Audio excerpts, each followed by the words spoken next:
उपासना में समता, समस्त द्वंद्वों में सम रहना, तभी वो परमात्म स्वरूप की तरफ दृष्टि होकर परमानंद में डूबेगा। नहीं तो ये जो द्वंद्व हैं ये सबको पीस रहे हैं। कभी सुख दुख, कभी लाभ हानि, कभी मान अपमान, कभी जय पराजय। पूरा विश्व इसी में आसक्त है। कोई बिरला भगवत कृपा पात्र अंतर्मुख होकर विजय प्राप्त करना चाहता है।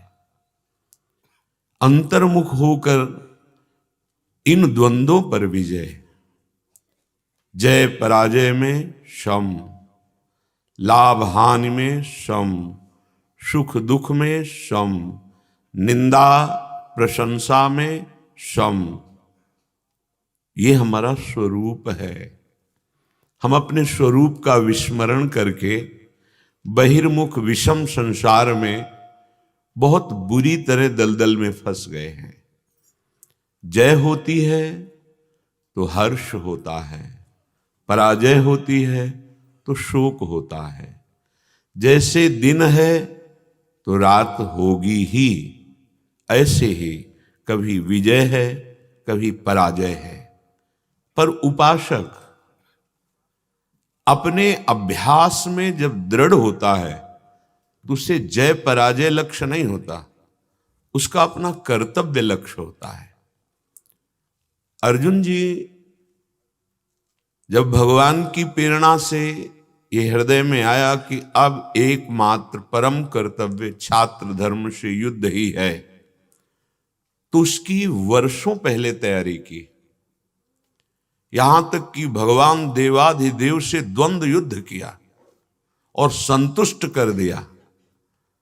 तब उनको दिव्य अस्त्र प्राप्त हुआ, पाशुपतास्त्र। स्वर्ग गए, बड़ा अभ्यास, बड़ी कठिन तपस्या, बड़ा प्रयास, तब वो सर्वश्रेष्ठ धनुर्धर जहां भी जीवन में कभी पराजय का मुख नहीं देखना पड़ा। वो भगवान लीला विलास के कारण कभी ऐसा कि वो हृदय से असंतुष्ट हो रहे हैं कि मेरी जितनी वीरता और दिव्यास्त्र में प्रयोग नहीं कर पाया, वो कुछ क्षण के लिए। अगर हमारा अभ्यास अंतर्मुख है और हम विकारों पर विजय प्राप्त करना चाहते हैं तो निश्चित प्राप्त करेंगे। चाहे बाहरी विजय हो या अंतर की विजय, दोनों में दृढ़ अभ्यास, दृढ़ अभ्यास, बस दृढ़ अभ्यास। इसमें किसी के आशीर्वाद की जरूरत नहीं है। आपका प्रयास, आपका अभ्यास वो आपको सर्वश्रेष्ठ बना देगा। क्योंकि मानव जीवन आशीर्वाद का स्वरूप ही है। ये मिला ही आशीर्वाद स्वरूप है। आप प्रमाद करें, आप अभ्यास में दृढ़ ना हो तो ये काम क्रोध लोभ मोह मद मत्सर, ये विकार बहुत जोर के हैं, इनका बहुत पावर है। ये फिर आपको परास्त करते रहेंगे। आप स्वाभाविक स्थिति प्राप्त नहीं की अपने स्वरूप की, तो पराजय में निराशा आ ही जाती है और निराशा में फिर सतमार्ग में चलना कठिन हो जाता है। ये बहुत ध्यान दीजिए। अगर आपके अंदर निराशा आ गई, आप पराजित हो गए, निराशा आ गई, तो फिर चलना बड़ा मुश्किल हो जाता है। इसीलिए जगह जगह पर शास्त्रों में वर्णन पाया गया, महर्षियों से, ब्रह्म ऋषियों से सुना गया, बड़े बड़े अनुभूत महापुरुषों से सुना गया कि समता ये बहुत बड़ी उपलब्धि है मानव जीवन की। जिसके जीवन में समता नहीं आई वो द्वंद्व में परास्त हो जाएगा। द्वंद्व में परास्त हुआ भगवदानंद की तरफ बढ़ नहीं पाता। निर्द्वंद्व भवति, द्वंद्व से ऊपर उठना है।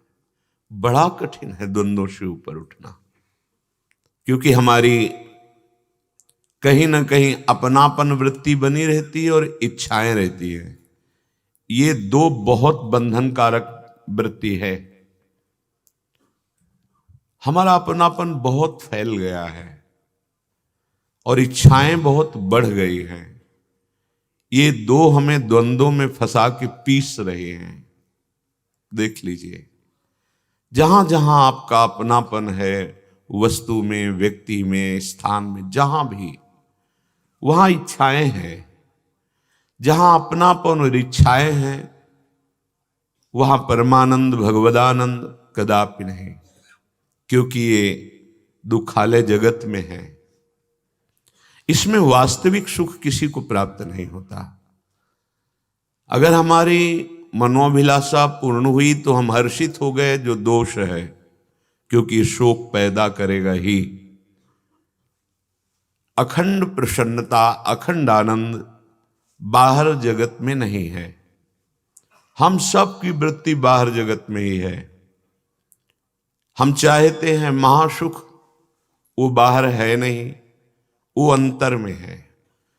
अंतर हृदय में हरि विराजमान है, आत्म स्वरूप से विराजमान है। बहुत शांतिपूर्वक समझना होगा। यदि आप सदैव प्रसन्न रहना चाहते हैं, सुखी रहना चाहते हैं, आनंदित रहना चाहते हैं, दुख में नहीं जाना चाहते हैं, तो एकमात्र भगवान की शरण लेकर अनन्य भाव से अंतर्मुख होकर अब ऐसा अभ्यास कि एक क्षण के लिए भी भजन न छूटे, तो आप वास्तविक विजय प्राप्त कर लेंगे। वास्तविक विजय, संपूर्ण संसार के द्वंद्वों पर विजय प्राप्त कर लेंगे। देखो, इस माया का इतना भुलावा प्रभाव है कि हम मां के गर्भ में रहे जहां श्वास लेना भी मुश्किल था, ऐसी झिल्ली में रहे जहां बहुत ही घृणित पदार्थ थे, पास में ही मलाशय, मूत्राशय, वहां हम रहे हैं 9 महीने। हमें याद नहीं कितना भयानक कष्ट भोगा है। ऐसे ही हमें याद नहीं कि किन किन योनियों में, किन किन लोकों में, नरक आदि में कितना कष्ट भोगा। ये माया भुला देती है। फिर हम लग गए इसी संसार के सुख दुख में, हर्ष शोक में, हानि लाभ में। कब हम इन द्वंद्वों से निकलेंगे? कौन सा ऐसा शरीर है जो हमें द्वंद्वों से मुक्त कर सके? इसलिए बहुत सावधानी की जरूरत है। हमें ना जय में हर्षित होना है, ना पराजय में शोकित होना है। हमें क्षमता धारण करनी है।